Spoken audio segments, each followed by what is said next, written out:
والصلاة والسلام على سيد الأنبياء والمرسلين وعلى آله الطيبين الطاهرين وعلى من تبعهم بإحسان إلى يوم الدين. أما بعد، أعوذ بالله من الشيطان الرجيم. بسم الله الرحمن الرحيم. يا أيها الذين آمنوا لا تحرموا طيبات ما أحل الله لكم ولا تعتدوا إن الله لا يحب المعتدين.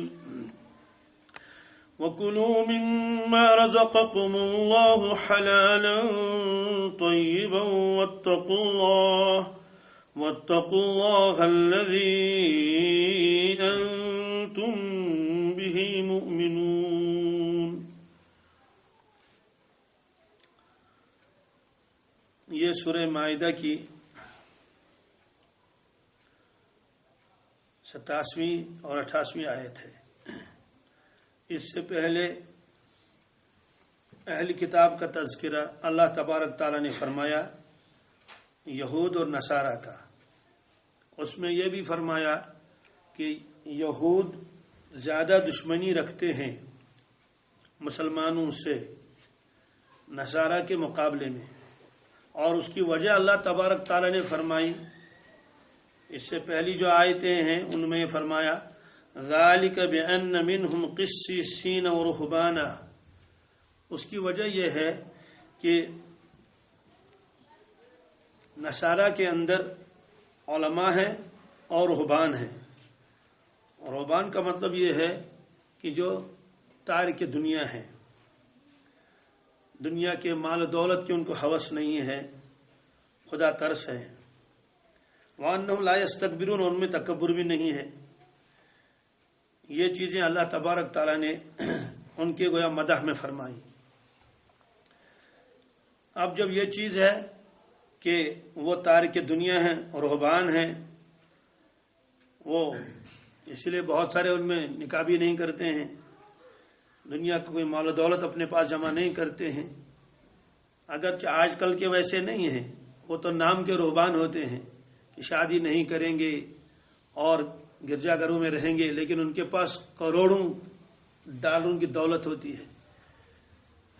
بلکہ لوگ تو آتے ہیں ان کے پاس، جو ان کے پادری لوگ ہیں ان کے پاس آ کر وہ اپنے گناہ معاف کرانے کے لیے باقاعدہ فیس بھر لیتے ہیں.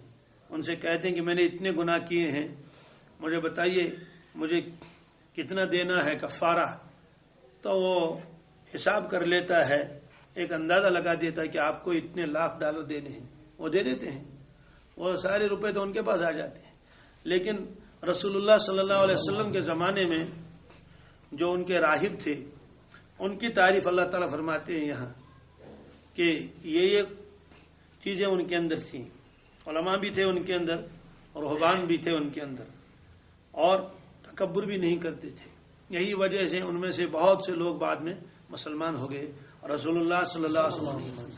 چونکہ اس میں ایک چیز آئی تھی وہ رہبان، کہ جس کے پاس دنیا کا مال و دولت نہ ہو، دنیا کے ساتھ کوئی سروکار نہ ہو.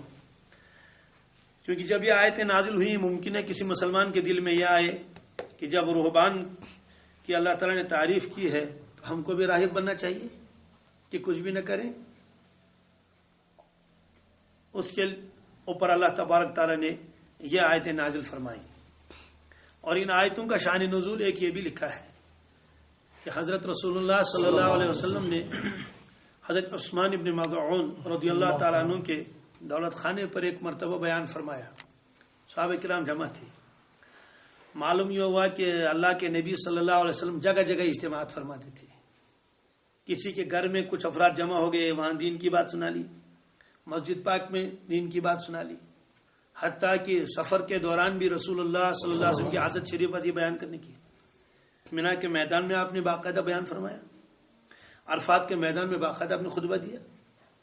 موقع موقع کے اوپر رسول اللہ صلی اللہ علیہ وسلم بیانات فرماتے تھے، اور چلتے چلتے بھی آپ ارشادات بیان فرماتے تھے. ایک موقع پر آپ نے یہ دیکھا کہ عصر کا وقت تھا، سفر میں تھے، پانی کی قلت تھی، تو دیکھا کہ بعض صحابہ جو ہے جلدی میں انہوں نے وضو بنا لیا، تو کچھ حضرات کی ایڑیاں خشک رہ گئیں۔ آپ نے فوراً اعلان فرمایا ویل للعقاب من النار، کہ جس شخص کی ایڑیاں خشک رہ گئی ہیں، پانی وہاں تک نہیں پہنچا ہے، ان کو یہ پیغام سنا دو کہ وہ ایڑیاں دوزخ میں جائیں گی، ان کو جلا دیا جائے گا دوزخ کی آگ میں۔ تو یہ چلتے چلتے آپ نے ارشاد فرمایا، روایتوں میں ہے ویل للعقاب من النار۔ تو حضرت عثمان بن مظعون رضی اللہ تعالیٰ کے گھر میں جو آپ نے بیان فرمایا، اس کا اندازہ ہم نہیں لگا سکتے، اس میں آخرت کے حوالہ آپ نے بیان فرمائے، اور یہ کہ دنیا ختم ہونے والی ہے، یہ ساری چیزیں۔ مجلس ختم ہو گئی، اللہ کے نبی صلی اللہ علیہ وسلم تشریف لے گئے، کچھ صحابہ وہیں ٹھہرے، اتنا پورا سر بیان تھا، وہ صحابہ کرام رونے لگے۔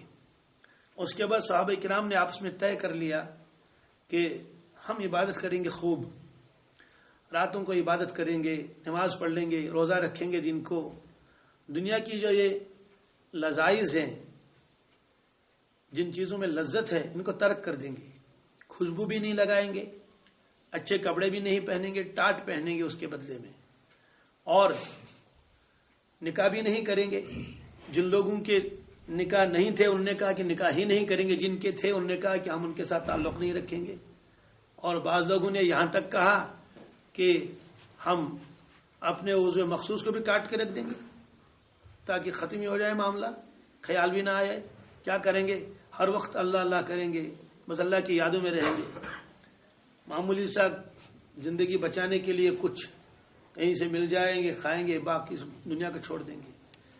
یہ باتیں اللہ کے نبی صلی اللہ علیہ وسلم تک جب پہنچی، آپ نے سارے صحابہ کو جمع فرمایا، اور اس کے بعد یہ خطبہ دیا، اور میں لوگوں، مجھے اللہ تبارک تعالیٰ نے دین اسلام دے کر بھیجا ہے، میں ملت ابراہیمی پر ہوں، مجھے یہودیت اور نصرانیت کے ساتھ نہیں بھیجا گیا۔ خاص طور سے دو طبقوں کا تذکرہ کیا، یہودیت اور نصرانیت، دونوں میں کیا تھا، عجیب معاملہ تھا۔ یہود اور نصارہ دونوں بنی اسرائیل ہیں، دو طبقے ہیں۔ ایک طبقے میں تو یہی تھی رہبانیت، کہ اپنے گرجا گھروں میں بیٹھیں گے اور معمولی کھا لیں گے جس سے زندگی بچ جائے، نہ شادی کریں گے، نہ دنیا کے کاروبار کریں گے، نہ مکانات بنائیں گے، کچھ نہیں۔ اس طرح سے بہت سارے رہبان تھے ان کے یہاں، جن کو راہب کہتے ہیں، راہب کے بنے تارک دنیا۔ یہ تو ایک طبقہ تھا۔ دوسرا طبقہ تھا یہود کا۔ کس کا؟ اتنے لالچی کچھ نہ پوچھو، ہر وقت مال جمع کرنے کے حرص اور لالچ اور دھوکہ، اور ہر وقت بس یہی کھانے پینے میں لگے رہتے تھے، اسی مال کے ریل پیل ہو اور عیش عیاشی میں لگے رہتے تھے۔ یہ ان کا حال تھا۔ آپ نے فرمایا نہ تو مجھے اللہ نے یہ دے کر بھیجا ہے کہ آپ لوگ دنیا کو ترک کر لیں، نہ نکاح کر لیں، نہ کپڑے پہنے اچھے، نہ خوشبو استعمال کریں، نہ مکان بنائیں، نہ بیوی بچوں کو رکھیں، اور نہ یہ دے کر مجھے بھیجا ہے کہ دنیا ہی مقصدی زندگی بن جائے، ہر وقت اسی میں رہے کہ نیا اچھا سے اچھا کپڑا پہنیں، بہترین سے بہترین کھائیں، بڑے سے بڑے مکانات بنائیں، اور بڑے بڑے لمبے چوڑے کاروبار کر لیں، ہر وقت خواہشات نفسانی میں پڑے رہیں۔ مجھے نہ یہ دے کر بھیجا، نہ یہ دے کر بھیجا ہے۔ مجھے اللہ تعالیٰ نے دین حنیف دیا ہے، دین اسلام دے کر بھیجا ہے، جس میں نہ افراط ہے نہ تفریط ہے۔ یہ آپ نے اس موقع پر بیان فرمایا، اور اس موقع پر بعض حضرات نے قسمیں بھی کھائی تھی، قسم کھا کر کہا تھا کہ آج سے ہم جو ہے کوئی اچھا بسترا نیچے نہیں بچھائیں گے، معمولی درجے کا ٹاٹ بچھائیں گے، یا ویسے ہی زمین پر آ کے لیٹ جائیں گے، سو جائیں گے۔ یہ قسمیں انہیں کھائی تھی، اس سے آخرت کا ایسا تصور ان کے سامنے آیا تھا۔ تو اس کی اصلاح اللہ کے نبی صلی اللہ علیہ وسلم نے اپنے بیان سے فرمائی امت کی، اور اس موقع پر یہ آیتیں بھی نازل ہوئی۔ یہ رہبان کیا تھے؟ یہ بہت ساری چیزوں کو اپنے اوپر حرام کرتے تھے، اس کا بیان قرآن پاک میں بھی ہے۔ یہ عیسیٰ علیہ الصلوۃ والسلام کے بعد یہ طبقہ پیدا ہوا۔ اللہ تبارک تعالیٰ ان کے بارے میں فرماتے ہیں سورہ حدید میں، سورہ حدید جو ہے پارہ 27 کی آخری سورت ہے، اس میں اللہ تبارک تعالیٰ فرماتے ہیں کہ جو لوگ عیسیٰ علیہ الصلوۃ والسلام کے ماننے والے تھے، ان کے پیچھے پیچھے چلنے والے تھے، وَجَعَلْنَا فِي قُلُوبِ الَّذِينَ اتَّبَعُوهُ رَأْفَةً وَرَحْمَةً، ان کے دلوں میں شفقت اور ترحم تھا، بڑے رحم دل تھے۔ جو عیسیٰ علیہ السلام کے پیچھے بھی چلنے والے تھے، ان کے ماننے والے تھے. اور البتہ رہبانیت انہوں نے خود اختیار کی تھی، ایجاد کیا تھا. وَرَهْبَانِيَّةً ابْتَدَعُوهَا، کہ رہبانیت انہوں نے خود ایجاد کیا تھا اس کو. رہبانیت کی معنی تھی کہ ترک دنیا، غاروں میں بیٹھیں گے اور جنگلوں میں چلے جائیں گے، وہیں رہیں گے، آبادی کے ساتھ کوئی تعلق نہیں رکھیں گے، تاکہ اللہ اللہ کرنے میں کوئی چیز رکاوٹ نہ بن جائے. اللہ تعالیٰ فرماتے ہیں کہ جو رہبانیت انہوں نے خود ایجاد کی تھی، ما کتبنا علیہم، ہم نے ان پر وہ چیز لازم نہیں کی تھی کہ تم کھاؤ بھی مت، پیو بھی مت، معمولی سا کھا لو، کپڑے بھی مت پہنو اچھے، خوشبو بھی استعمال مت کرو، جنگلوں میں چلے جاؤ، گھروں میں رہو. یہ ہم نے ان پر لازم نہیں کیا تھا، یہ انہوں نے خود اپنے اوپر لازم کر لیا. اور نیت کیا تھی؟ الا ابتغاء رضوان اللہ، نیت تو اچھی تھی، اللہ تعالیٰ کی رضا کے واسطے ایسا کریں گے. لیکن اللہ تعالیٰ فرماتے فما رعوها حق رعایتها، لیکن وہ لوگ پھر اس کی رعایت نہیں کر سکے. رعایت ابتدا میں تو کچھ لوگ کر سکے، تو بعد میں تو وہ نہیں کر سکے اس کی رعایت. جیسے آج بھی آپ نے دیکھا ہوگا گرجا گھروں میں وہ بہت سے مرد بھی ہوتے ہیں، عورتیں بھی ہوتی ہیں. عورتیں کیا کہتی ہیں کہ ہم نکاح نہیں کریں گے. کیوں نکاح نہیں کریں گے؟ کہ حضرت مریم علیہ السلام نے نکاح نہیں کیا تھا، اس لیے ہم بھی کنواری رہیں گے. چلو ٹھیک ہے. مرد حضرات کہتے ہیں عیسیٰ علیہ السلام نے نکاح نہیں کیا، ہم بھی نکاح نہیں کریں گے. تو وہ بغیر نکاح کے رہتے ہیں گرجا گھروں میں. لیکن آپ کو معلوم یہ ہے کہ وہاں کے حالات کیا ہیں. جو وہاں متقی اور پارسا بنے بیٹھے ہوئے ہیں، ان سے اتنی غلط حرکتیں سرزد ہو جاتی ہیں کہ اللہ تعالیٰ حفاظت فرمائے. گرجا گھروں کے آس پاس آپ دیکھیں گے کتنے حرام کے بچے وہاں لوگوں نے پالے. ادھر سے تو وہ ظاہری اعتبار سے بڑے پارسا تھے کہ ہم تو نکاح نہیں کریں گے، لیکن ظاہر سی بات ہے جب مرد زن ایک ساتھ رہیں گے تو کیا شیطان چھوڑے گا ان کو؟ اس شریعت نے فرمایا کہ یہ ہمارے اسلام میں نہیں ہے. اس لیے آپ نے فرمایا اللہ رہبانیت فی الاسلام، اسلام میں رہبانیت نہیں. رہبانیت کے معنی تھی ترک نکاح، ترک تعلقات، ترک دنیا. ایک صحابی خدمت میں حاضر ہوئے اور عرض کیا یا رسول اللہ صلی اللہ علیہ وسلم، میں سفر میں تھا، میں نے ایک جگہ ایک چشمہ دیکھا، اس کا پانی بڑا میٹھا اور جگہ بھی بہت اچھی، وہاں قریب میں درخت بھی ہیں، جنگلی درختوں پر کچھ پھل بھی لگے رہتے تھے. تو میری تمنا یہی ہوئی کہ میں وہیں بیٹھوں اور اللہ اللہ کر لوں اور اپنے لیے ایک جڑا سا جھونپڑا وہاں بنا لوں، اکیلے رہوں. پانی تو وہاں ہے ہی اور جنگل کے پھل بھی ہیں، جنگل کے پھل کھا لوں گا اپنی ضرورت کو پورا کرنے کے لیے، اور پھر جو ہے وہاں پانی وغیرہ اللہ اللہ کر لوں گا. آپ نے فرمایا کہ اگر تم وہاں 70 برس عبادت کرو گی، کتنے برس؟ جو 70 برس عبادت کرنے کا ثواب آپ کو ملے گا، اس سے کہیں زیادہ ثواب آپ کو ملے گا اگر آپ اپنی بستی میں آ کر 1 گھنٹہ عبادت کریں گے. کتنی کریں گے؟ 1 گھڑی عبادت کرنا، یہ 70 برس عبادت کرنے سے زیادہ افضل و بہتر ہے. سوال ہے کیوں؟ ظاہر سی بات ہے جو جنگل میں جائے گا وہ جنازہ پڑے گا کسی کا، وہ تو اکیلا وہاں ہے نا، وہ کسی کی عیادت کر لے گا. کیا وہ کسی کی غمی میں شمولیت کر سکتا ہے؟ کیا کسی کی نکاح میں شمولیت کر سکتا ہے؟ کیا وہ غریبوں کی مدد کر سکتا ہے؟ کیا وہ کسی کے کام آ سکتا ہے؟ کیا وہ کسی کی مدد کر سکتا ہے؟ وہ صدقہ نہیں دے سکتا، وہ زکوٰۃ نہیں دے سکتا، وہ غریبوں کی مدد نہیں کر سکتا، وہ کسی کے کام نہیں آ سکتا، وہ مسجد نہیں بنا سکتا، کچھ بھی نہیں کرے گا، وہ دین کا بھی کوئی کام نہیں کرے گا، وہ وہیں بیٹھا ہوا اللہ اللہ کر رہا ہے. اس لیے آپ نے منع فرمایا. تو رہبان کے اندر یہی بات تھی کہ وہ ترک کی دنیا ہوتی تھی. ایک بات. دوسری بات یہ ہے جو چیزیں اللہ تبارک تعالیٰ نے حرام حلال فرمائی ہیں کہ یہ چیزیں کھا لو، استعمال کر لو، یہ رہبان جو ہوتے تھے، راہب جن کو کہتے ہیں رہبان، یہ لوگ ان چیزوں کو اپنے لیے حرام کرتے تھے. کہتے تھے کہ بھائی معمولی درجے کا کھائیں گے، سوکھی روٹی کھائیں گے پانی کے ساتھ بھگو کر، تو بس اسی پر گزارا کر لیں گے، چاہے سامنے کتنی ہی نعمتیں رکھی ہوئی ہوں ان کو ہاتھ نہیں لگائیں گے، گوشت نہیں کھائیں گے. اسی لیے آپ نے دیکھا ہوگا دنیا میں بہت سارے لوگ ہیں ایسے ہیں کہ وہ گوشت بھی نہیں کھاتے ہیں. وہ آپ کو کہتے ہیں ویجیٹیرین، کہ وہ کیا کرتے ہیں، وہ صرف سبزی کھاتے ہیں. کیا کھاتے ہیں؟ سبزیاں کھاتے ہیں. گوشت کھانے والوں کو حقارت کی نظر سے دیکھتے ہیں، ارے تو گوشت کھاتے ہیں، گوشت خور ہیں یہ. تو وہ گویا کہ انہوں نے اپنے اوپر ان چیزوں کو کیا کر لیا؟ حرام کر لیا. سوال یہ لوگ ان چیزوں کو اپنے اوپر حرام کیوں کرتے تھے؟ کہ اس سے اللہ تعالیٰ ہم کو خوش ہو جائے گا، راضی ہو جائے گا کہ یہ دنیا کی کوئی چیز استعمال نہیں کرتے ہیں۔ تو اس پر تو ان صحابہ کرام نے بھی چونکہ قسم کھائی تھی کہ ہم لذیذ لذیذ کھانوں کو ہاتھ نہیں لگائیں گے، گوشت نہیں کھائیں گے، پنیر نہیں کھائیں گے، گھی استعمال نہیں کریں گے، شہد استعمال نہیں کریں گے، اس طرح سے اونٹ کا گوشت نہیں کھائیں گے، یہ ساری چیزیں ہم ترک کر دیں گے تاکہ ہم جو ہے وہ دنیا کے لذائذ کو وہ استعمال نہ کریں۔ یہ سوال ایسا کیوں ہوتا تھا؟ راہب لوگ یہ کیوں کہتے تھے؟ راہبوں کے ذہنوں میں یہ تھا کہ جو آدمی اللہ کو پانا چاہے تو اس کو چاہیے کہ وہ دنیا کو ترک کر لے۔ کیا کر لے؟ اللہ تبارک تعالیٰ کی رضا، جس کو مقصد ہو اللہ مجھے مل جائے، اس کی خوشنودی مل جائے اور اللہ کی ہمیں مقبول ہو جاؤں اور مجھے جنت ملے۔ تو ان کے ذہنوں میں یہ تصور تھا ان چیزوں کو ترک کیے بغیر اللہ تعالیٰ تک رسائی نہیں ہو سکتی، اللہ کی رضامندی اور خوشنودی حاصل نہیں ہو سکتی۔ اس لیے ایک طبقہ تو راہبوں کا بن گیا۔ دوسرے لوگوں نے دیکھا کہ بھائی یہ تو ہم سے ہوگا نہیں، یہ تو ہم سے ہوگا نہیں کہ کچھ بھی مت کھاؤ، کچھ مت پیو، معمولی سوکھا سوکھا، اس لیے انہوں نے چھوڑ دیا اس کو۔ کہہ دیں گے بھائی ہم تو اللہ تک قریب جا بھی نہیں سکتے، لہٰذا انہوں نے دوسرا راستہ اختیار کیا، خوب کھاؤ، خوب مزے اڑاؤ۔ ارے کیوں؟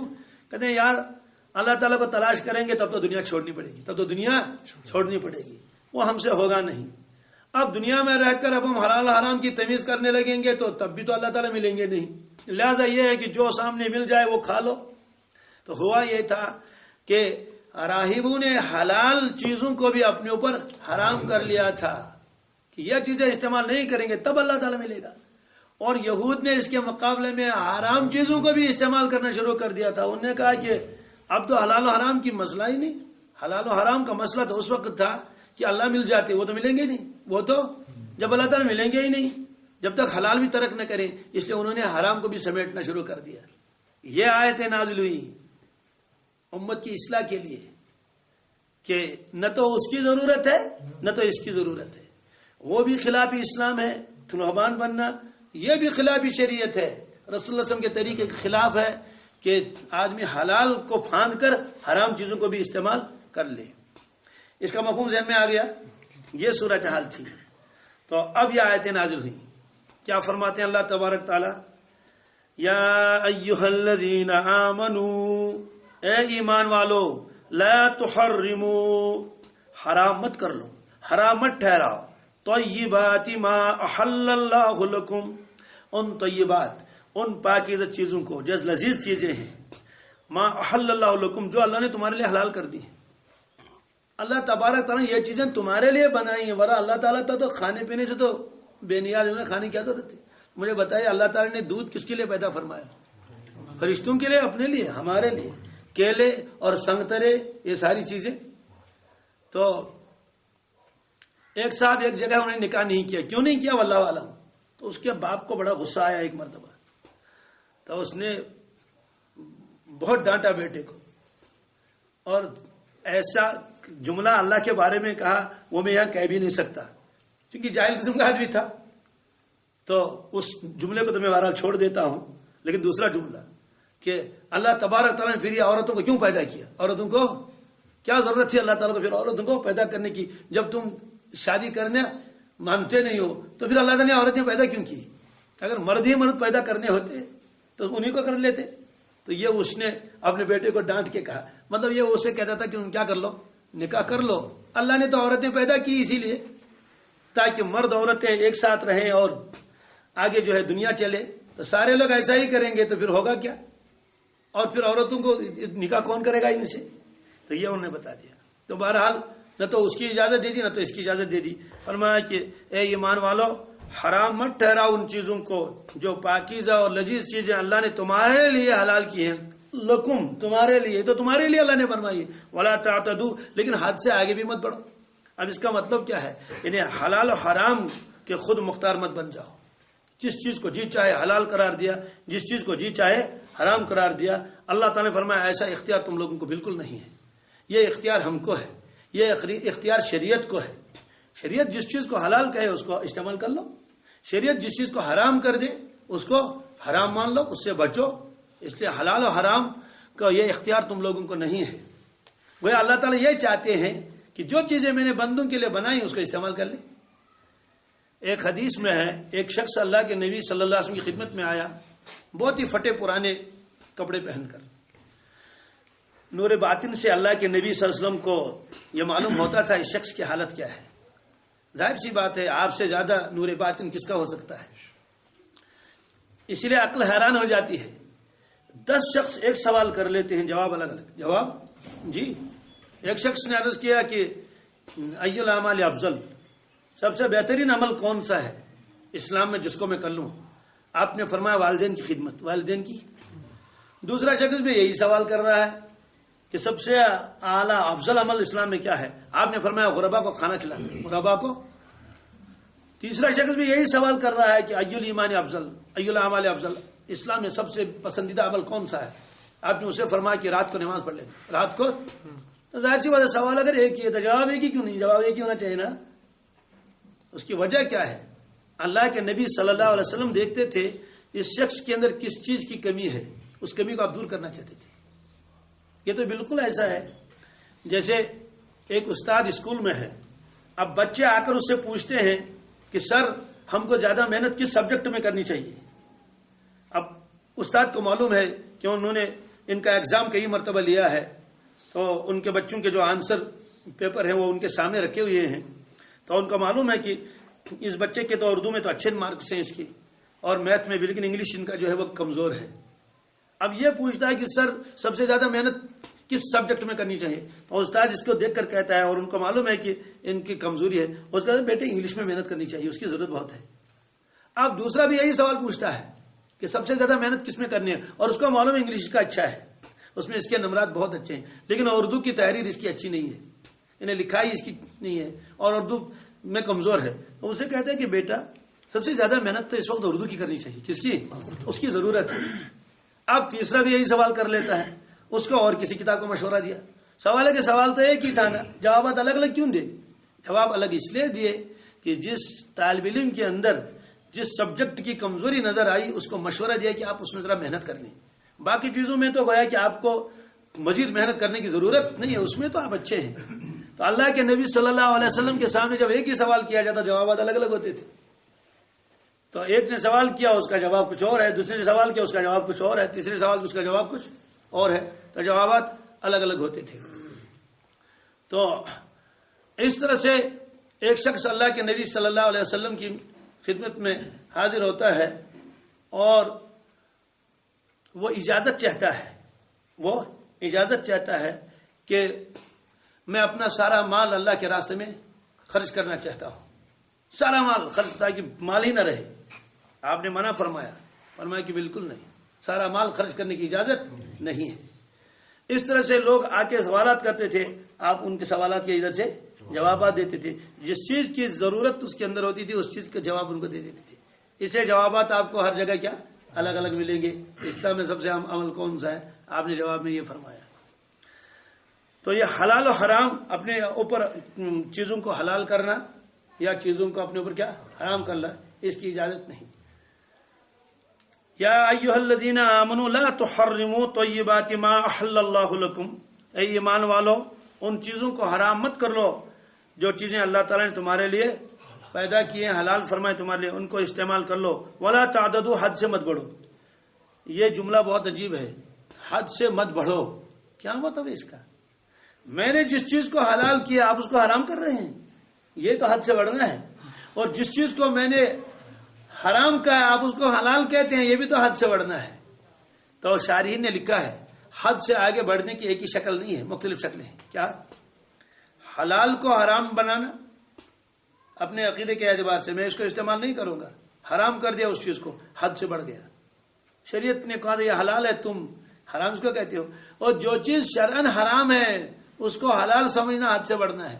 اور جو چیز شرعن حلال ہے لیکن اس حلال کو اپنی جو اس کے حدود ہے اس سے زیادہ استعمال کرنا، یہ بھی حد سے نکلنا ہے. مثلا کھانے پینے کی اجازت ہے یا نہیں؟ لیکن قرآن پاک نے کیا فرمایا؟ وَكُلُوا وَاشْرَبُوا وَلَا تُسْرِفُوا. ایمان والو تم کھاؤ پیو، اجازت ہے، یہ چیزیں میں نے تمہارے لیے بنائی، لیکن دیکھو اسراف نہ کرنا. اسراف، شادی ہے ٹھیک ہے ولیمہ کر لو، مہمانوں کو کھانا کھلا لو، اجازت ہے، سنت ہے، ثواب ملے گا آپ کو، لیکن اسراف مت کرو. اسراف، اگر اس میں اسراف ہو جائے گا حد سے لوگ آگے بڑھ جائیں گے کہ اتنا گوشت ضائع ہو رہا ہے اور اتنے مرغے ذبح ہو رہے ہیں اور اتنا جو ہے وہ اس میں خرچ ہو رہا ہے، اس کا مطلب تو ہے کہ اجازت تو تھی اس کی، لیکن جب یہ اپنے اس حد سے آگے بڑھ جائے گا تو یہ بھی گویا کہ ممانعت میں داخل ہو جائے گا۔ یہ فرمایا ولا تعتدوا، اور حد سے مت بڑھو۔ اسی طرح سے 3 صحابہ رسول اللہ صلی اللہ علیہ وسلم کی خدمت میں تشریف لائے اور ازواج مطہرات سے حال دریافت کیا اللہ کے نبی صلی اللہ علیہ وسلم کی عبادت کا، کہ حضرت جب مسجد میں ہوتے ہیں تو ہمارے سامنے ہوتے ہیں، لیکن جب اپنے دولت خانے میں تشریف لے جاتے ہیں تو کیا کرتے ہیں، یہ ذرا ہم کو معلوم کرنا ہے۔ وہاں سے ہدایت یہ آئی کہ اللہ کے نبی صلی اللہ علیہ وسلم نماز بھی پڑھتے ہیں، آرام بھی فرماتے ہیں، اور بھی چیزیں جو ان کو بتا دی گئی کہ گھر کے کام کاج میں ہاتھ بھی بٹاتے ہیں۔ اس کے جب وہ صحابہ کرام نکلے، 3 صاحب تھے، مسجد نبوی میں بیٹھے اور کہنے لگے کہ کہاں ہم اور کہاں اللہ کے نبی صلی اللہ علیہ وسلم، یہ تو بخشے بخشائے ہیں، معصوم ہیں، باقی ہم تو رات بھر کھڑے رہیں گے۔ رات بھر، ایک نے تو یہ کہا رات بھر کھڑا رہوں گا، عبادت کروں گا، ہلکا پھلکا معمولی سا سو جاؤں گا، کہیں اونگ آ گئی تو سو گیا، اور دن میں روزہ رکھوں گا۔ ایک شخص میں اٹھا، اس نے کہا کہ بھائی میں تو نکاح ہی نہیں کروں گا، میں تو چھوڑ دو اس چیز کو، صلی اللہ کر لوں گا۔ یہ غلبہ کیوں ہوتا تھا ان پر؟ اللہ کی ایسی محبت ان کے دلوں میں اللہ کے نبی صلی اللہ علیہ وسلم کی صحبت کی برکت سے آئی تھی کہ وہ چاہتے تھے کسی طرح سے اللہ تعالیٰ کے پاس جا کے کیا مل جائے، کسی طرح سے اللہ ہم سے راضی ہو جائے اور خوش ہو جائے۔ تو بہرحال یہ باتیں اللہ کے نبی صلی اللہ علیہ وسلم نے سن لی۔ کس طرح سے سن لی؟ یا تو بطور وحی کے معلوم ہوا، یا بطور کشف کے، یا چونکہ قریب میں باتیں کر رہے تھے تو 2-4 باتیں کان میں پڑ لی۔ آپ ان کے پاس تشریف لائے، سلام کلام کے بعد فرمایا کہ کیا تم لوگ ایسی ایسی باتیں کرتے تھے؟ انہوں نے کہا حضرت ہم ایسے باتیں کرتے تھے۔ فرمایا سنو، میں نماز بھی پڑھتا ہوں رات کو، لیکن سوتا بھی ہوں، میں روزہ بھی رکھتا ہوں، کبھی نہیں بھی رکھتا ہوں، انہیں رمضان کے علاوہ کی بات ہے، میں نفل روزے بھی رکھتا ہوں لیکن کبھی رکھتا بھی نہیں، کیونکہ ایک نے قسم کھائی تھی میں سال بھر تک روزے رکھوں گا، جو دن ممنوع ہے ان کو چھوڑ کر سال بھر تک روزے رکھوں گا میں۔ تیسرے نے کہا میں نکاح نہیں کروں گا۔ آپ نے فرمایا دیکھو میں نکاح بھی کرتا ہوں، میں میرے نکاح تو ہے گھر میں موجود ہے۔ پھر آپ نے فرمایا النکاح من سنتی، النکاح من سنتی، نکاح کرنا تو میرا طریقہ ہے، تو میری سنت ہے۔ فمن رغب عن سنتی فلیس منی، جس کو میری سنت پسند نہیں وہ مجھ سے نہیں، وہ مجھ سے۔ یہ صرف نکاح کے بارے میں نہیں فرمایا، سب چیزوں کے بارے میں فرمایا کہ تم نے یہ کیا قسمیں کھا رکھی ہیں کہ رات بھر کھڑے ہو کے نمازیں پڑھتے رہیں گے۔ اس طرح کے بے شمار واقعات ہیں۔ ایک صحابی نے عرض کیا یا رسول اللہ صلی اللہ علیہ وسلم، میرا جو بیٹا ہے عبداللہ یہ نفل پڑھتا رہتا ہے رات بھر اور روزے بھی رکھتا ہے، تو چونکہ نئی نئی شادی ہوئی تھی اس لیے خسر صاحب نے اپنی بہو سے پوچھا کہ میرے بیٹے کا معاملہ آپ کے ساتھ کیا ہے، یعنی آپ خوش خرم ہیں یا نہیں، اور اس کے بارے میں پوچھا کیسا ہے یہ۔ انہوں نے کہا بہت اچھا ہے، نیک ہے، صالح ہے، رات بھر نفل پڑھتا رہتا ہے، یعنی کمرے میں آتا ہے اور کیا نیت باندھتا رہتا ہے۔ باپ بھی بڑا خوش ہوا، تو یہ جا کے یہ بات اس نے اللہ کے نبی صلی اللہ علیہ وسلم سے بیان فرمائی کہ میری بہو نے یہ کہا کہ بہت نیک ہے، رات بھر نفلیں پڑھتا رہتا ہے۔ اللہ کے نبی صلی اللہ علیہ وسلم حکیم تھے، اللہ اکبر۔ آپ نے فرمایا کہ یہ تعریف نہیں کرتا، یہ شکایت کرتی ہے۔ کیا والد صاحب تو یہ سمجھے کہ بہو جو ہے وہ تعریفیں کر رہی ہے میرے بیٹے کی کہ وہ آ کے نفل کی نیت باندھتا ہے۔ فوراً اللہ کے نبی صلی اللہ علیہ وسلم فرمایا کہ آپ کی بہو آپ کے بیٹے کی شکایت کرتی ہے۔ تو اس کو بلایا گیا کہ آپ رات بھر جاگتے رہتے ہیں؟ اس نے کہا اللہ کے نبی صلی اللہ علیہ وسلم ہاں۔ فرمایا کیوں آرام نہیں کرتے رات کو؟ اور سنا ہے کہ آپ روزے بھی رکھتے ہیں؟ اس نے کہا اللہ کے نبی میں روزے بھی رکھتا ہوں۔ آپ نے فرمایا تمہاری آنکھ کا بھی تو تمہارے اوپر حق ہے، ولی آئینی کا علیہ کا حق، ولی زوجی کا علیہ کا حق، تمہاری بیوی کا بھی تمہارے اوپر حق ہے، تمہارے بدن کا بھی تمہارے اوپر حق ہے۔ فرمایا دیکھو آرام بھی کر لو، نماز بھی پڑھ لو، روزہ بھی رکھو اور کبھی کبھی مت بھی رہو، اور اپنے اہل عیال کے حقوق کیا کر لو، پورے کر لو۔ اس طرح کے بہت سارے واقعات آئے تو اللہ تعالیٰ نے ممانعت فرما دی کہ دیکھو جو چیز میں نے حلال کر دی ہے تمہارے لیے اس کو تم حرام مت کر لو، یہ فرمایا۔ ولا تعتدوا، حد سے آگے مت بڑھو، ان اللہ لا يحب المعتدین، اللہ تبارک تعالیٰ حد سے آگے بڑھنے والوں کو پسند نہیں کرتا ہے۔ یہ اللہ تعالیٰ نے فرمایا۔ گویا کہ یہ لذیذ چیزیں جو ہے یہ اللہ تبارک تعالیٰ نے اپنے بندوں کے لیے پیدا فرمائی ہیں۔ تو کیا تھا؟ وہ شخص پھٹے پرانے کپڑے پہن کر آیا، جو میں نے کہا ایک شخص خدمت میں، تو آپ کو معلوم ہوا کہ نور باطن سے معلوم کر لیتے تھے اس کی مالی حالت اچھی ہے. آپ نے فرمایا کہ کیا کام کرتے ہیں؟ فلاں فلاں. مالی حالت تمہاری؟ اس نے کہا الحمدللہ اچھی ہے. یہ پھٹے پرانے کپڑے کیوں پہنے؟ پھر جب تمہاری مالی حالت اچھی ہے، یہ پھٹے پرانے کپڑے تم نے کیوں پہن رکھے ہیں؟ کیونکہ وہ پھٹے پرانے کپڑے پہننے کو گویا کہ وہ سمجھتا تھا یہ عبادت ہے. کیا ہے؟ یہ خوبی ہے. آپ نے فرمایا بالکل نہیں. اللہ تبارک تعالیٰ یہ چاہتے ہیں کہ جن بندوں کو اس نے نعمتیں دی ہیں، اللہ یہ چاہتے ہیں کہ میرے نعمتوں کا اظہار بھی تو ہو، میری نعمتوں کا. اس سے جو آدمی مالدار ہے وہ پھٹا جوتا پہنے، یہ گویا کہ وہ بتاتا ہے لوگوں کو کہ اللہ تعالیٰ نے مجھے نہیں دیا، اللہ تعالیٰ نے مجھے، ہے نا. تو اسی طرح سے جب اللہ نے دیا ہے تو اس کا اظہار کیسے ہو جائے گا؟ ایک تو بطور فخر کے آدمی پہنے یہ تو ممنوع ہے، لیکن اللہ نے دیا ہے تو کیا کر لے؟ اچھا کپڑا پہن لے، بہترین کپڑا پہن لے. اور اللہ کے نبی صلی اللہ علیہ وسلم نے سن لیجئے، آپ نے معمولی درجے کا کپڑا بھی پہنا ہے، اعلیٰ درجے کا کپڑا بھی پہنا ہے. آپ نے گوشت بھی تناول فرمایا ہے، اور کبھی کبھی آپ نے سوکھی روٹی جو ہے زیتون کے تیل سے بھی استعمال فرمائی ہے. یعنی آپ نے کسی نعمت کو حرام نہیں قرار دیا، بلکہ جب اللہ کی نعمت آئی اس کو استعمال فرمایا، جب نہیں تھی اونچے درجے کی نعمت معمولی تھی اسی کو استعمال فرمایا. کوئی یہ آپ نے بتا دیا کہ مالدار کوئی آدمی ہے وہ اچھا رہے گا، اس کی بھی اجازت ہے. اگر کوئی غریب آدمی ہے تو اس کو ہرس نہیں کرنی چاہیے کہ قرض ورض کر کے اور اپنا جو وہ معیار بڑھا دے، اس کی بھی اجازت نہیں ہے. دونوں معیار اللہ کے نبی صلی اللہ علیہ وسلم کی زندگی میں ملتے ہیں، بلکہ تینوں قسم کے معیار، غربا کا معیار بھی، متوسط لوگوں کا معیار بھی، اور اونچے درجے کا معیار بھی. عقلیں حیران ہو جاتی ہیں. بتائیے مالدار جب اپنی بیٹی کا نکاح کرے گا کن کے یہاں کرے گا؟ مالدار کے یہاں. غریب اگر کرے گا تو وہ تو غریبوں کو ہی ڈھونڈے گا، متوسط درجے کا کر لے گا تو متوسط درجے کا کرے گا. اللہ کے نبی صلی اللہ علیہ وسلم کی 4 دخترائیں مبارک تھیں. کیا بات سمجھ آ گئی؟ آپ دیکھ لیجئے. حضرت ابو العاص رضی اللہ تعالیٰ عنہ متوسط درجے کے تھے. کیا؟ بالکل غریب بھی نہیں تھے، بہت اونچے درجے کے امیر بھی نہیں تھے. ان کے ساتھ نکاح ہوا حضرت زینب رضی اللہ تعالیٰ عنہ. اور حضرت عثمان غنی کو تو جانتے ہیں آپ، ان کا تو لقب بھی ہے غنی. ایسے مالدار کہ لکھپتی نہیں، لکھا کہ کروڑ پتی تھے. کیا؟ اتنے زبردست بڑے مالدار. دوستو ان کے ساتھ بھی نکاح ہوا 2 صاحبزادیوں کا. پہلے حضرت رقیہ کا رضی اللہ تعالیٰ عنہ، اس کا جب انتقال ہوا بدر کے روز، جب اللہ کے نبی صلی اللہ علیہ وسلم بدر میں تشریف لے کے تھے، جنگی بدر میں، ادھر سے انتقال ہوا حضرت رقیہ کا رضی اللہ عنہ. اس کے بعد حضرت ام کلثوم، ان کا نکاح بھی ان سے ہوا. تو مالدار تھے. اور حضرت علی کرم اللہ تعالیٰ وجہ، آپ لوگوں کو معلوم ہوگا کہ مہر کے پیسے بھی ان کے پاس نہیں تھے، مہر کے پیسے بھی نہیں تھے. وہ تو اللہ کے نبی صلی اللہ علیہ وسلم نے فرمایا کہ علی تمہارے پاس ایک زرہ ہے جو بدر میں تم کو، جنگ بدر میں تم کو مال غنیمت میں حصے میں آئیے، اس کو بیچ ڈالو اور مہر کے پیسے ادا کر لو. مکان مستقل تھا ہی نہیں، کبھی صفحے پر لیٹ گئے، کبھی ریاض الجنہ میں لیٹ گئے، مسجد نبی میں جہاں موقع ملا لیٹ گئے. وہ تو ایک صحابی نے بعد میں ان کا اپنا پرانا مکان دیا تھا، اس میں بھی چند ایک کمرے تھے. اب دیکھیے کیا ہے، یعنی حضرت علی کرم اللہ تعالیٰ جو غریب، ان کو بھی رشتہ دیا. اور حضرت ابو العاص رضی اللہ تعالیٰ غریب بھی نہیں، امیر بھی نہیں، متوسط درجے کے ہیں، ان کو بھی نکاح دیا. اور حضرت عثمان غنی رضی اللہ تعالیٰ مالدار، ان کو بھی نکاح دیا. معلوم یہ ہوگا کہ اگر کوئی آدمی رشتہ کر لے مالداروں کے یہاں، یہ بھی تو سنت ہے. غریبوں کے یہاں رشتہ کرے، یہ بھی سنت ہے. متوسط درجوں کے لوگ ان کی بھی سنت ہے. اصل میں وہاں مال و دولت وغیرہ معیار نہیں تھا، وہاں دینداری اور تقوی معیار تھا.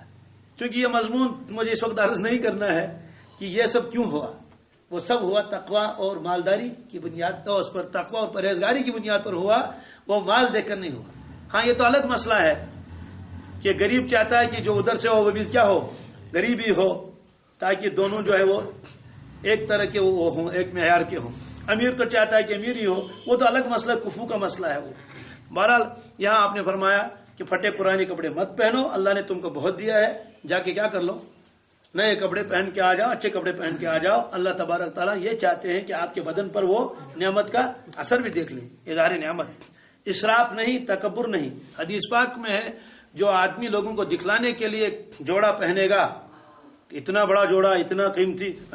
قیامت کے دن ذلت کا لباس پہنایا جائے گا کہ چل ذلت کا لباس پہن لے، کیونکہ تو لباس اس لیے پہنتا تھا قیمتی درجے کا تاکہ لوگ تم کو کیا فخر سے تم کو کہیں گے بھائی فلاں اتنا قیمتی کپڑا ہے. بہرحال مردوں کے اندر تو یہ بیماری نہیں ہے، مستورات کے اندر یہ بیماری اکثر ہوتی ہے کہ وہ بہترین سے بہترین کپڑا وہ جو ہے اس وقت وہ پہنتی ہیں، اور کبھی کہتے ہیں کہ یا چٹل کمی پہن لگی ہوا خانون جس میں ذرا کام زیادہ ہو دوسروں کو مرعوب کرنے کے لیے. وَكُلُوا مِمَّا رَزَقَكُمُ اللَّهُ، کھاؤ مما رزقکم اللہ، جو تم کو اللہ تعالیٰ نے رزق دیا ہے، حلالاً طیباً، حلالاً حلال بھی ہے پاکیزہ بھی ہے، کھاؤ عیش کر لو، یہ چیزیں تمہارے لیے ہیں. واتقوا اللہ، ڈرو اللہ تبارک تعالیٰ سے. کیا مطلب تو یہ ہوا کہ کھانے کی اجازت ہے لیکن کھانے کے غلام نہ بننا، کھانے کے غلام، اور حلال کو حرام، حرام کو حلال ایسا بھی نہیں کرنا. اللہ سے ڈرو. الذی انتم بہ مومنون، جس اللہ پر تم ایمان لا چکے ہو، جس اللہ پر تم ایمان کا تقاضا تو یہی ہے، بندگی تو یہی ہے کہ جس چیز کو اللہ نے اجازت دی اس کو استعمال کر لو، جس چیز سے اللہ تعالیٰ نے کیا پابند اس کو رک جاؤ. اب چونکہ بعض صحابہ نے قسمیں بھی کھائی تھی اس لیے وہ خدمت میں حاضر ہوئے اللہ کے نبی صلی اللہ علیہ وسلم، ہم نے تو قسم کھائی ہے کہ فلاں چیز استعمال نہیں کریں گے. مثلا قسم کھائی تھی گوشت نہیں کھائیں گے، چربی استعمال نہیں کریں گے، مرغن غذائیں نہیں کھائیں گے، یہ تو ہم نے قسم کھائی. اب قسم کا کیا ہوگا؟ اب اللہ تعالیٰ فرماتے ہیں دیکھو قسم کا کیا حل ہے، تو فرمایا کہ قسم کا حل یہ ہے کہ کفارہ دے دو. کیا دے دو؟ کفارہ دے دو. اب قسم جو ہے وہ اس کی 3 قسمیں ہیں. کتنی؟ 3 قسمیں. 3 قسموں کا مطلب کیا ہے؟ ایک قسم ہے وہ جو آدمی جان بوجھ کر جھوٹی قسم کھائے گزشتہ واقعات کے اوپر. مثلا ایک شخص جو تھا وہ کہیں گیا ہوا تھا والد صاحب کی مرضی کے خلاف، مثلا کہیں ڈرامہ دیکھنے گیا تھا، کہیں اور گیا تھا، تو والد صاحب نے اسے پوچھا کہ تم کل وہاں گئے تھے، قسم کھا لو. اس نے کہا اللہ کی قسم میں وہاں نہیں گیا تھا، حالانکہ وہ گیا تھا، حالانکہ وہ اس کو معلوم ہے میں وہاں گیا ہوں اور پھر بھی قسم کھائی.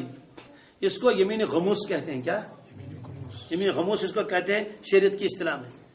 یمین غموس کیا ہے وہ میں بھی عرض کرتا ہوں. اسی طرح سے ایک آدمی سے اس سے کوئی بات پوچھی جا رہی ہے، وہ جان بوجھ کر جھوٹی قسم کھاتا ہے. مطلب اسے کہا کہ کیا تم نے یہ بات فلاں کو کہی ہے، حالانکہ کہی تھی. اس نے کہا اللہ کی قسم میں نے یہ بات اس سے نہیں کہی، حالانکہ یہ بات کہی تھی، اس کو معلوم ہے. یہ یمین غموس ہے. اس کو غموس اس لیے کہتے ہیں، غمس کے معنی آتے ہیں ڈبکی لگانا پانی کے اندر. کس کے اندر؟ جیسے آپ نے دیکھا ہوگا چھوٹے چھوٹے بچے وہاں ندیوں میں کیا کرتے ہیں، وہ تالابوں میں نہاتے رہتے ہیں. آپ لوگوں نے بھی نہایا ہوگا، ہم نے بھی بچپن میں خوب نہایا ہے بہت. تو ڈبکی لگاتے ہیں، ڈبکی لگانے کے بعد آدمی بالکل غائب ہو جاتا ہے. یہاں ڈبکی لگائی اور چلتے رہے پانی کے اندر اور ادھر نکلے. تو جب آدمی ڈبکی لگا دیتا ہے تو اس کا کوئی چیز نظر نہیں آ رہا ہے، سارا جسم پانی کے اندر غائب ہو جاتا ہے، نظر بھی نہیں آتا ہے. فرمایا کہ جب آدمی جھوٹی قسم کھائے اللہ کی، کس کی؟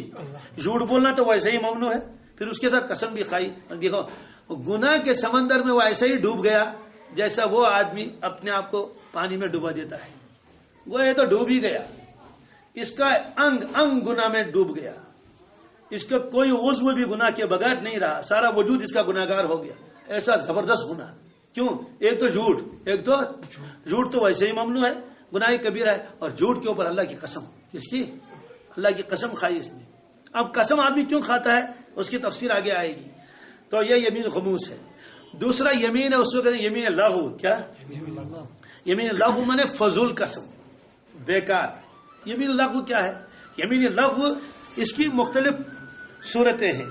ایک صورت اس کی ہے یمین لغو کی، یہ کہ ایک آدمی اپنے اعتبار سے سچا ہے، اپنے اعتبار سے، اور قسم کھا لیتا ہے کسی واقعے کے متعلق، حالانکہ وہ واقعہ ایسا نہیں. مثلا آپ میں سے کوئی شخص کہیں چلا گیا تھا، مثلا جماعت میں گیا تھا 40 دن کے لیے. اب 40 دن کے لیے ہو گیا ہے، فجر کی نماز میں آپ میں سے کسی آدمی نے دیکھا کہ وہ تو آ چکا ہے، جو چلے کے لیے گیا تھا تو وہ تو آ چکا ہے. دور سے دیکھ لیا لیکن پوری اچھی طرح سے نہیں دیکھ لیا.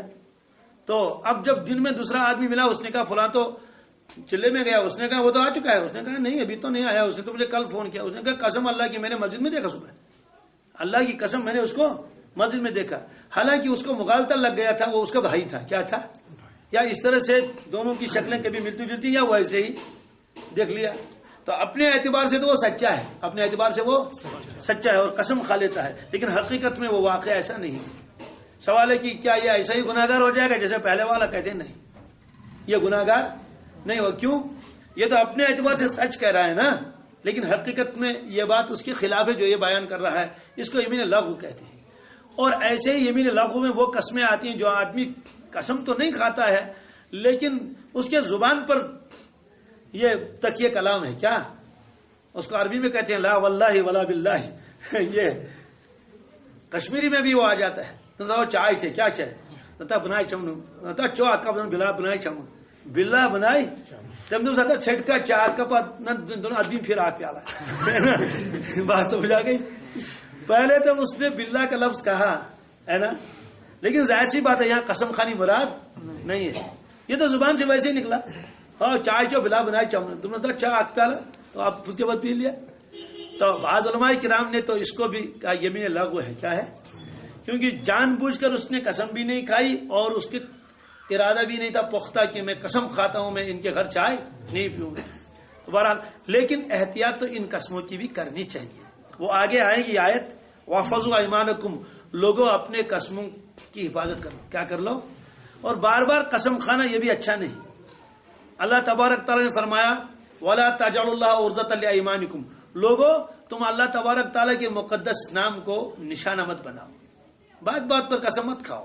اور ایک روایت میں ہے جو تاجر قسمیں کھا کھا کر اپنے اب مال کو بیچتا رہتا ہے، قسمیں کھاتا ہے بات بات پر، قسم اللہ کی 150 میں خود خرید ہے واللہ اشون میں پان دون ہتن، بار بار پر قسم کھاتا ہے، اور کیا ہوگا اس کا؟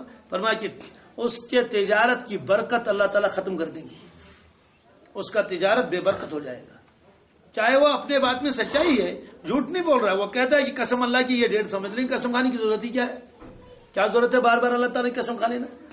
تو چونکہ بے احتیاطی اس میں ہوتی ہے، تو فرمایا کہ یہ دوسری قسم ہے یمین لغو، یہ یمین غموس میں کیا ہے، اس میں کفارہ نہیں ہے، توبہ ہے، کیا بغیر توبہ کے وہ گناہ معاف نہیں ہوگا، جو پہلی والی قسم ہے نا جو جھوٹی قسم کھائی تھی، یہ جو دوسری والی ہے تو احتیاط تو کرنا چاہیے کہ نہیں قسم اس طرح کی زبان سے نہیں نکلنی چاہیے، لیکن اگر نکل جائے گی تو اس پر پکڑ نہیں، اس پر پکڑ۔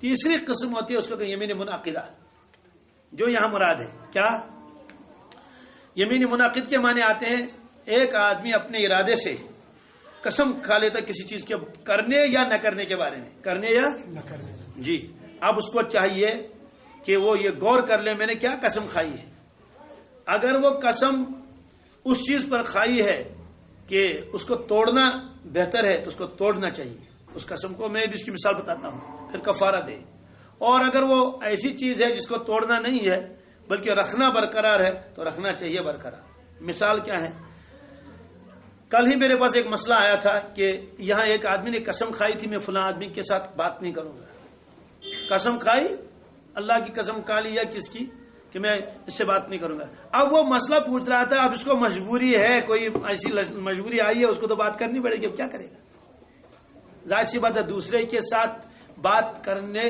نہ کرنے کی قسم کھانا شرعن ممنوع ہے، شرعن، اس لیے اللہ کے نبی صلی اللہ علیہ وسلم فرمایا آپس میں کبھی ایسا بھی ہو سکتا ہے کہ رنج و ملال کی بھی شکل پیش آ سکتی ہے، فرمایا کہ اگر ایسی بات آئی تو 3 دن تک تو اجازت ہے، کتنی 3 دن تک کو اجازت ہے، کس چیز کی، کہ اگر آپ یہ تو ٹھیک نہیں ہے بھائی آپ تصویر اٹھا رہے ہیں اس کو بند کر لو، یہ تو سبق ہے درس ہے، اور مسجد میں تصویر کا الگ حکم ہے، تصویر نہیں اٹھانی چاہیے، تو کیا فرمایا، کیا کہہ رہا تھا میں، ہاں کہ اگر آپس میں رنجش بھی ہو تو ملال بھی ہو تو 3 دن تک سلام و کلام کیا کر لیا، ترک کر لیا، اس کے بعد کیا کرنا چاہیے، اس کے بعد پھر سلام و کلام کی ابتدا کرنی چاہیے، ادھر سے 3 دن کے بعد ترک تعلق نہیں رکھنا چاہیے، جیسے بھائیوں کے درمیان میں ہے آج کل بہت سارے جو باپ کے ساتھ بھی بات چھوڑ دیتے ہیں، ماں کے ساتھ بھی۔ ایک خاتون نے مجھ سے کہا، میں نے اس کے بچے کے بارے میں اس سے پوچھا، ابھی زیادہ بڑا بھی نہیں ہے، میرے خیال میں شاید وہ کوئی 12-14 سال کا ہوگا، تو میں نے اس کے بارے میں اس سے پوچھا کوئی اس طرح کی بات، اپنے قریبی رشتہ دار ہیں، تو اس نے کہا تو عشاء مسجد کات کرنے سے کہ خبر کوئی دریافت مسجد کات کرنے سے اندازہ لگائے بچہ کوئی بالغ بھی نہیں بھی ہے، بلوغ قریب البلوغ ہے، 12-14 کے درمیان میں ہوگا شاید، تو وہ اپنی ماں سے بات ہی نہیں کرتا ہے، موچے جوڑ کات کرن وہ بات نہیں کرتا اس کے ساتھ.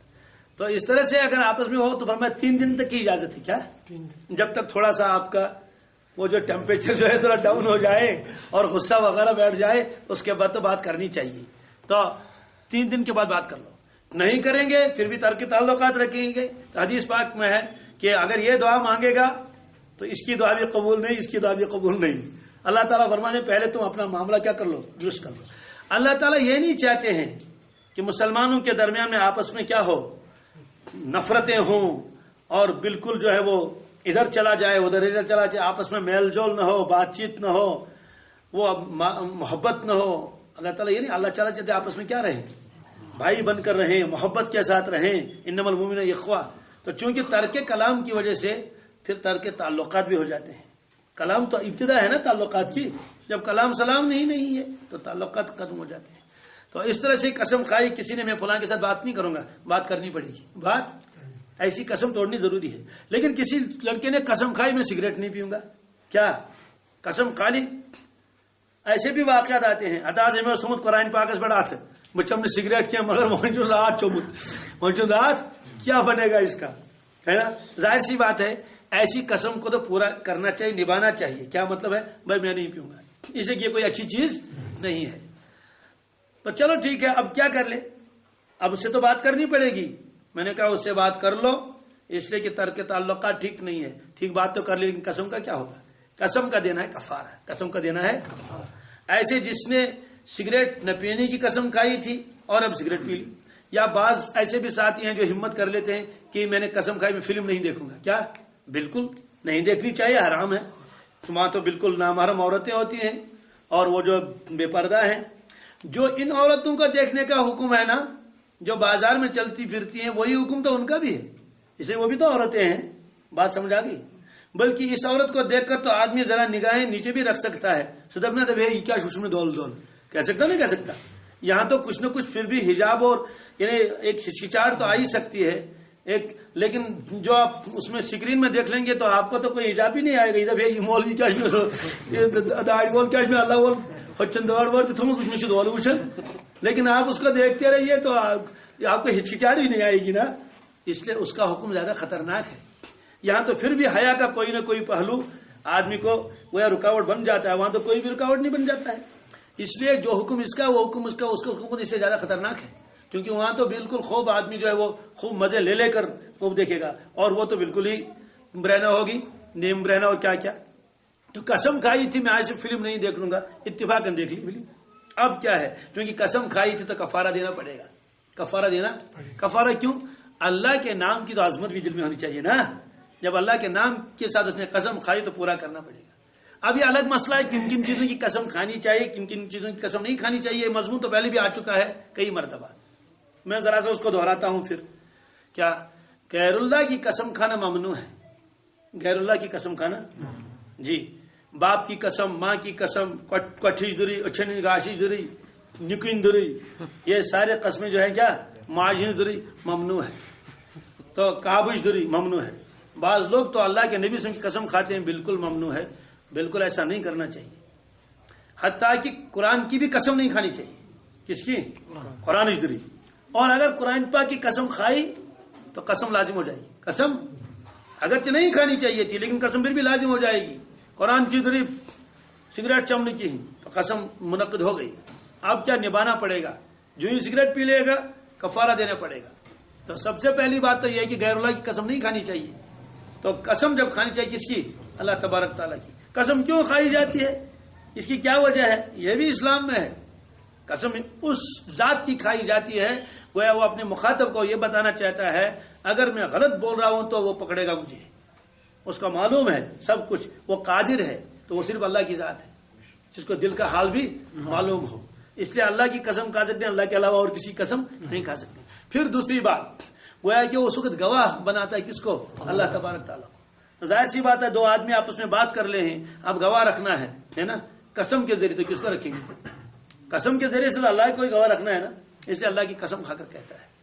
بہرحال یہ الگ مسئلہ ہے کہ وہ جھوٹا ہے تو پکڑ ہو جائے گی، سچا ہے تو دوسرے کو اطمینان ہو جائے گا. اب دو قسموں میں تو کفارہ نہیں، یہ میں نے لغو میں بھی کفارہ نہیں جو میں نے بھی بتا دیا، جو بات بات پر آدمی کی زبان سے ویسے نکلتا ہے، غفلت سے کوئی پختہ ارادہ نہیں. جو جان بوجھ کر قسم کھائے اس میں تو توبہ ہے، اس میں تو. اور جو یمین لغو جو ہے اس میں توبہ کرنے کی بھی ضرورت نہیں، کفارہ دینے کی بھی ضرورت نہیں. لیکن یمین منعقدہ کیا مطلب ہے؟ اگر یہ قسم ٹوٹ گئی تو کفارہ دینا پڑے گا تاکہ اس کا گناہ معاف ہو جائے، کیونکہ یہ بھی تو گناہ ہے. اللہ کی قسم کھا کر کہہ رہا فلاں کام نہیں کروں گا، پھر کیا، چاہے مجبوری میں کرنا پڑا چاہے کچھ بھی کرنا پڑے گا.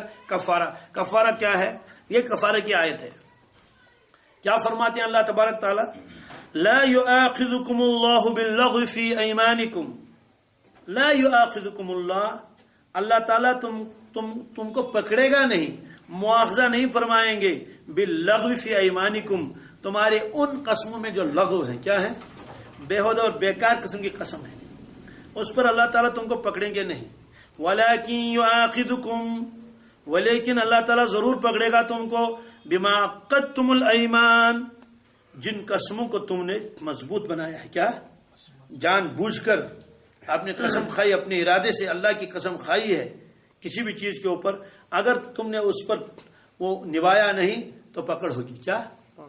اب چونکہ ادھر سے تو ہم نے قسم کھائی تھی کہ گوشت نہیں کھائیں گے اور خوشبو استعمال نہیں کریں گے اور فرش پر نہیں سوئیں گے، تو اللہ تعالیٰ فرمایا کیا ہے؟ کہتے ہیں ٹھیک ہے تم کفارہ دے دو. کفارہ کیا ہے؟ فَكَفَّارَتُهُ اطعام 10 مساکین. اس کا کفارہ یہ ہے کہ اطعام 10 مساکین، 10 مسکینوں کو کھانا کھلانا. 10 مسکینوں کو من اوسط ما تطعمون اہلیکم، اوسط درجے کا کھانا، درمیانہ درجے کا کھانا. بالکل یہ نہیں کہ روٹی اور زیتون کا تیل رکھ لیا، یہ درمیانہ درجے کا کھانا، یہ تو نیچے درجے کا کھانا ہے نا، کچھ نہ کچھ سالن بھی ہونا چاہیے. ما تطعمون اہلیکم، جو ہم اپنے گھر والوں کو کھلاتے ہو، جو اپنے بال بچوں کو کھلاتے ہو، اس معیار کا ہونا چاہیے. یہ نہیں کہ اس نے کہا جناب فلاں 5 اسٹار ہوٹل میں جو ریٹ ہے سمجھا کہ نہیں، اسی ریٹ سے ہم کو کھانا کھلاؤ، ایسا بھی نہیں. اس لیے فرمایا کہ ما تطعمون اہلیکم، جو تم اپنے اہل عیال کو کھانا کھلاتے ہو دے دو کفارے میں. کتنے مسکینوں کو کھانا دینا ہے؟ 10 مسکینوں کو کھانا دینا ہے. اب اس کی شکل کیا کیا ہے؟ ایک تو ہے کہ آپ نے 10 مسکینوں کو بلایا، ان کو بتایا کہ بھائی آج دوپہر کا کھانا ہمارے یہاں کھا لیں اور عشاء کا کھانا بھی ہمارے یہاں کھا لیں. وہ 10 مسکین آئے، پہلے تو قسم توڑنی ہے. کیا؟ کیونکہ کفارہ تو بیاہ بعد میں دے گا نا، پہلے ہی ایڈوانس تھوڑی کفارہ دے گا، پہلے تو وہ قسم ٹوٹ جانی چاہیے تب تو کفارہ دے گا. اگر پہلے ہی کفارہ دے گا، قسم تو ٹوٹی ہی نہیں، تو کفارہ کس کا دیا؟ سیدھی کہتا وہ 8 کر کنچی سے پھٹمتا ہے، سے پھٹ رہے ہیں تو 8 کا تو ٹوٹ گئے. بات سمجھا گئی نہیں؟ تو یہ کفارہ جو ہے نا، یہ تو جوڑ ہے نا کہ اللہ کے ساتھ پھر جڑ گیا یہ، لیکن قسم ٹوٹی نہیں ابھی. تو گھر آ کر ان کو 10 مسکین کو کھانا کھلائے. کیسا کھانا کھلائے گا؟ جیسے وہ اپنے حلال کو کھلاتا ہے کھانا، جیسے چاول پکتے ہیں، جیسے اور سالن ہے، جس طرح سے اعلیٰ درجے کا کھلانا. مقصد نہیں ہے کہ کس طرح لگنے سے 1000 روپے 100 روپے، وہ مراد نہیں. اس لیے اللہ تعالیٰ نے فرمایا ما تطعمون اہلیکم، جو عام طور سے آپ اپنے اہل عیال کو کھلاتے ہو. ظاہر سی بات ہے عام طور سے تو روزانہ گوشت تو ہوتا نہیں ہے نا، ہفتے میں کبھی 1 آدھ مرتبہ ہوتا ہے، بعض لوگوں کو تو وہ بھی نہیں. تو جو اہل عیال کو کھلاتے ہو، اس کا مطلب کیا ہے؟ قسم کھانے والا جس معیار کا ہوگا، اسی معیار کا کھانا کھلانا پڑے گا. کن کو؟ فقراء کو، غرباء کو. 2 وقت کھانا کھلانا ایک ہی نہیں. اور فقہائے کرام بھی کیا ہیں، انہوں نے کہا اگر وہ فقیر کھانا کھا کے آیا ہے نا، تو ظاہر سی بات ہے جب وہ کھانا کھا کے آیا ہے 2 گھنٹے پہلے کسی سے، اب جب کھانا کھلائیں گے تو پیٹ بھر کو تو نہیں کھائے گا، کیوں فقیروں کی عادت ہوتی ہے نا، وہ اس گھر میں بھی کھائیں گے، اس گھر میں بھی کھائیں گے، اس گھر میں کھائیں گے. اس لیے ان کے دوپہر کے کھانے کا کوئی ٹائم نہیں، اس لیے کہ 11 بجے سے شروع ہو جاتا 3 بجے تک. اسی لیے آپ کسی فقیر کو پوچھئے کہ ابھی کھانے کا وقت، کھانے کھا لو، کہتے ہیں کھانا کھانے کی ضرورت نہیں، کھانا کھا چکے ہیں، یا کہتا ہے کھانا آگے کھائیں گے، فی الحال کچھ نقدی دے دو. تو 2 وقت کھانا کھلانا ہے، صبح اور شام 2. اگر کھانا کھلانا نہیں کھلا سکتا، نہیں بلا سکتا ہے، تو پھر 10 مسکینوں کو 10 مسکینوں کو وہ کھانا دے دینا ہے. وہ جا کے اور کہیں کھا لے، چاہے سوکھا کھانا دے دے، چاہے جتنا بھی دے دے اس اعتبار سے. اور اس کی ایک مقدار جو اوسط درجے کی نکالی گئی ہے وہ یہ ہے کہ 1 صدقہ فطر. کیا ہے؟ ایک صدقے فطر کی مقدار ایک کو دے دے، چاہے چاول دے دے چاہے گیہوں دے دے، جو اس زمانے میں اس علاقے میں جو چیز فقراء کھاتے ہوں، یا اتنی مقدار کے پیسے دے دے. کیا دے دے کہ یہ کفارے کے پیسے ہیں، یہ لے لو. جس طرح سے زکوٰۃ کے اندر پیسے بھی دے سکتے ہیں. مثلا اخروٹ ہے نا، اخروٹ میں عشری دینی ہے. ایک آدمی کہتا ہے کہ میں پیسے دینا چاہتا ہوں اخروٹ کے بدلے میں، اجازت ہے. ایک آدمی کاروبار کرتا ہے کپڑے کا، اب کپڑے کی بھی تو دینی نہیں زکوٰۃ سال بھر کے بعد. کپڑے کا کاروبار ہے، مالی تجارت ہے، یہ ضروری نہیں کپڑے کا کپڑا ہی دے دے کپڑے کا کپڑا، اس کی بھی اجازت ہے، لیکن پیسے دے دے گا اس کی بھی اجازت ہے. بلکہ آج کل کے زمانے میں پیسے دینا زیادہ افضل ہے. کیوں؟ اخروٹ والے نے اخروٹ دے دیے، فقیر کہتا ہے مشا ڈھونڈ کام گئی بے زاڑ نیرے اب میں تو پہنچ کیا میں کانگڑا نہیں میں بوٹ ان تو دپان کیا نہیں ڈون کیا کرے ہے نا. اسی طرح سے ایک آدمی دوسرے کو کہتا ہے کہ میرے پاس شالی ہے، میں شالی آپ کو دے دوں گا. وہ کہتا ہے کہ ہے چانن یا سے منمتی کیا چانن تو وہ کچھ بھی آئی من پہنچے دوں کیا دوں.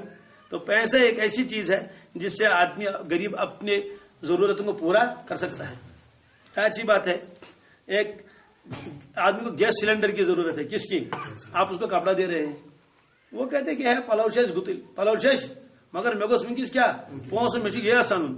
اس لیے کتابوں میں لکھا ہے کہ زکوٰۃ میں نقدی دے دینا افضل ہے، کیونکہ نقد دینے کے بعد وہ فقیر اس کو اسی ضرورت میں لگا لے گا جو اس کی سب سے زیادہ اہم ضرورت ہے. ورنہ سارے دکاندار جائیں گے غریبوں کے یہاں کپڑے رکھیں گے، یہ زکوٰۃ کپڑوں کے ڈھیر لگیں گے، وہ کہیں گے ہتا جی تس پالو کپڑے کیا کرو. اب یا تو ان کو پھر ان کو بیچنا ہے نا، اس لیے دے سکتے ہیں. تو صدقہ فطر جتنا بنتا ہے ہر زمانے میں اتنی مقدار دے دے، لیکن ایک فقیر کو نہیں دے سکتے. 10 فقراء کو کتنا جی اس کو الگ دیا اس کو الگ دیا اس کو الگ دیا اس کو الگ دیا 10 تو یہ کفارہ ادا ہو جائے گا. لیکن اگر کوئی آدمی 10 تو اس کو ملے نہیں دپو نا جو فقیر کے میتاس کوت جو مندس میں تو واپس گئے ہیں تو آج تو فقیر مجھے ملا نہیں ایک ملا کیا ٹھیک ہے اسی کو بلا 10 دن کے لیے آ جائے گا کھانا کھانے کے لیے. اس طرح کی بھی گنجائش ہے، اس طرح بھی کفارہ ادا ہو جائے گا. یہ اللہ تعالیٰ فرماتے ہیں کہ یا تو تم 10 مسکینوں کو کھانا کھلاؤ، اوسط درجے کا کھانا جو تم کھلاتے ہو اپنے عیال کو بال بچوں کو، آؤ کسوتہم یا ان کو کپڑا دے دو. کیا دے دو؟ کپڑا. اب سوال ہے کہ کپڑا کون سا دے دیں گے، کتنا دے دیں گے؟ کہتے ہیں بس اتنا کپڑا دے دو جس سے آدمی اپنا سطر چھپا سکے. قمیض اور پاجامہ، کیا پھرن اور جاکٹ اور واسکٹ یہ سارے دینے کی ضرورت نہیں، بس اتنا جس سے آدمی عام حالات میں دیکھا جاتا ہے کہ کپڑے پہنے ہوئے ہیں. اس کے لیے تو کم از کم کیا ہونا چاہیے؟ ایک قمیض ہو، ایک پاجامہ، تہبند کہیے یا پاجامہ کہیے، یا اگر ایک لمبا کرتا ہو اوپر سے نیچے تک، سمجھ لگا نا، جس میں سطر وطر سارا چھپ گیا. تو گیا کہ 10 مسکینوں کو اتنا کپڑا دینا ہے. ظاہر سی بات ہے آج کل کپڑا دے گا تو وہ تو اس کو مہنگا ہی پڑے گا نا، اس لیے کہ کپڑا تو وہ ہے، لیکن اجازت اس کی بھی ہے. جو 2 شکلیں ہوگی. تیسری شکل ہے او تحریر رقبہ، یا کسی غلام کو آزاد کر لے. کسی غلام کو، اب غلام تو ہے نہیں، معاملہ ختم. اور اگر کپڑا دے دے گا تو بوجھ پڑے گا، لیکن اگر مالدار آدمی ہے اس کو چاہے کپڑا ہی دے دے. کیا دے دے؟ ان کو بتا دے کہ کپڑے کے اتنے پیسے ملتے ہیں، یہ لے لو. صدقہ فطر کی مقدار نہ دے، اس سے زیادہ دے دے. کپڑے اللہ نے خود فرمایا کپڑا، لیکن اجازت ہے. کپڑے بھی دے سکتا ہے اور کھانا بھی کھلا سکتا ہے، اور رقبہ کو غلام چاہے وہ مرد ہو عورت ہو آزاد بھی کر سکتا ہے، کیونکہ اس زمانے میں غلام بھی ہوتے تھے. یہ جب حکم نازل ہوا اس میں کیا کیا صحابہ کرام نے؟ جو ان میں ذرا مالدار قسم کے تھے انہوں نے فوراً غلاموں کو آزاد کر لیا. یا تو اپنی ملکیت میں غلام تھا اس کو آزاد کر لیا، یا دوسرا کا غلام خرید لیا اس کو آزاد کر لیا، یا فقراء کے اندر کپڑے تقسیم کیے، یا 10 مسکینوں کو گھر بلا کے ان کو کیا دیا؟ کھانا کھلایا. لیکن اس میں تو کچھ ایسے بھی جو غریب تھے. کیا تھے؟ وہ کہتا ہے کہ نا مشن پانس کھیون سمبت وہ کیا دن 20. تو جب غریب ہے تو خود ہی نہیں کھا سکتا ہے کچھ، تو دوسرے کو کیا کھلائے گا؟ کپڑا تو اپنے بدن کا کپڑے کی وہ ضرورت پوری نہیں ہوتی تو کپڑا کہاں سے لائے گا؟ غلام خریدنا تو بہت دور کی بات ہے. اس لیے اللہ نے فرمایا فمن لم یجد فصیام 3 ایام. جو آدمی ان چیزوں کو نہ پائے، جس آدمی کو میسر یہ نہ ہو، غریب ہے مثلا، کھانا بھی نہیں کھلا سکتا، کپڑے نہیں دے سکتا، غلام آزاد نہیں کر سکتا، فصیام 3 ایام، وہ 3 دن کے روزے رکھے. 3 دن کے، اور پیدل پہ 3 دن کے روزے رکھے. ظاہر سی بات ہے غریب آدمی تو روزہ رکھ سکتا ہے، یہ فرمایا 3 دن کے روزے رکھے. لیکن آج کوئی آدمی کہے گا میں 3 دن کے روزے رکھوں گا، نہیں، یہ اس کے لیے ہے جو وہ 3 کام نہ کر سکے. تو یہ اس کے بعد کی تو اس میں ان غربا کا حل نکل آیا جن صحابہ کرام نے قسم کھائی تھی کہ ہم فلاں چیز استعمال نہیں کریں گے. اب جب یہ آیتیں نازل ہوئی اس میں یہ بھی بتا دیا جو غریب ان میں سے وہ 3 دن کے روزے رکھے. تو انہوں نے قسم کو توڑ دیا. قسم توڑنے کے بعد 3 دن کے انہوں نے کیا کر لیے؟ مسلسل روزے رکھے. یہ کفارے کے 3 دن کہلاتے ہیں. ذالک کفارۃ ایمانکم، اللہ تبارک تعالیٰ فرماتے ہیں ذالک کفارۃ ایمانکم، یہ تمہاری قسم کا کفارہ ہے. کیا ہے؟ یعنی اس سے تمہارا گناہ معاف ہو جائے گا. یہ تمہارے قسم کا کفارہ. اذا حلفتم، جب بھی تم قسم کھا بیٹھو، یعنی جب بھی زندگی میں کبھی بھی ایسی نوبت آ جائے اور تم نے قسم کھا لی تو اس قسم کا یہ کفارہ ہے. لیکن ساتھ میں فرمایا واحفظوا ایمانکم، لوگوں اپنے قسموں کی حفاظت کر لو. اپنی قسموں کی، یعنی اگر قسم کھائی ہے تو اس کو یاد رکھو، اس کو، اور بات پر بلا وجہ قسمیں مت کھاؤ. اور اگر قسم کھائی ہے تو پھر اس کی کیا کر لو؟ حفاظت کر لو. کذالک یبین اللہ لکم آیاتہ، کذالک اسی طرح، یبین اللہ، اللہ تعالیٰ واضح کرتا ہے، بیان کرتا ہے، لکم تمہارے لیے آیاتی، اپنے احکامات، اپنی آیتوں کو اللہ تبارک تعالیٰ بیان کرتا ہے لعلکم تشکرون، تاکہ تم اللہ کا احسان مانو. کیا سوال اس میں؟ احسان کیا ہے؟ احسان یہ ہے اگر اللہ تعالیٰ فرما دے تم نے میری قسم کھائی ہے اب میں بخشوں گا نہیں، اب میں بخشوں گا، بس ایسے ہی رہو، تو کتنی پریشانی ہو جائے گی. اس لیے اللہ نے فرمایا لوگوں میری قسم تم نے کھائی، چلو ٹھیک ہے، پھر بھی آپ نے قسم توڑ دی یا توڑنے کی نوبت پیش آئی، میں معاف کر دیتا ہوں. کیا کر دیتا ہوں؟ یہ میرا احسان ہے، اب تمہیں کوئی پکڑ نہیں ہے. البتہ کفارہ دے دو. ظاہر سی بات ہے اللہ کی ناراضگی کے مقابلے میں یہ کفارہ کیا مشکل ہے؟ کچھ بھی نہیں. تو اس کفارے کی وجہ سے کوئی اللہ تعالیٰ فرماتے ہیں جاؤ میں نے یہ جو تمہارا یہ گناہ ہوا تھا میری قسم کھا کر، میری عظمت کی قسم کھائی تھی اور مجھے حاضر ناظر جان کر یہ قسم کھائی تھی اور پھر بھی آپ نے قسم توڑ دی، یا میں نے معاف کر دیا. البتہ کفارہ دے دو. کفارہ دے دو. اس کفارے میں بھی غریبوں کا ہی بھلا ہے نا.